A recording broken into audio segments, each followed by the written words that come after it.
Hi అండి అందరికీనండి. నేను ఈరోజైతే గోడు చిక్కుడుకాయ ఫ్రైతో అయితే వచ్చేసానండి. ఇది పప్పులోకి కానీ రసంలోకి కానీ సూపర్ కాంబినేషన్ అండి. నా వీడియోకి అయితే మీరైతే లైక్ కొట్టేయండి.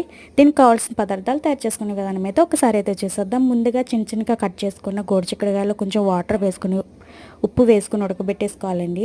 మిక్సీ జార్లో పచ్చి కొబ్బరి ఎండుమిరపకాయలు ఇలా పౌడర్ అయితే చేసేసుకోండి. మనం ఒక బాండీలో ఆయిల్ అనేది వేసుకుని పోపు దినుసులన్నీ వేయించేసుకోవాలండి. పచ్చిశనగపప్పు, మినపప్పు, ఆవాలు, జీలకర్ర అయితే చిట్పట్లాడించేయండి. దంచుకున్న వెల్లుల్లిపాయలు అయితే వేసుకుని పచ్చిమిరపకాయలు, కరివేపాకు, ఉల్లిపాయ వేసుకుని మనం పచ్చివాసన పోయేంత వరకు వేయించేసుకోవాలండి. ఉడకబెట్టుకున్న గోరుచిక్కుడుకాయలు అనేది మూత పెట్టుకుని వేయించుకున్న తర్వాత కొబ్బరి పౌడర్ అనేది వేసేసుకుని బాగా వేగిన తర్వాత మనం కొంచెం అంటే గరం మసాలా వేసుకుని కొత్తిమీర వేసుకుని అలా పప్పుతో తినేస్తే ఉంటుందండి. చాలా సూపర్ అంటే సూపర్ ఉంటుందండి. ఒకసారి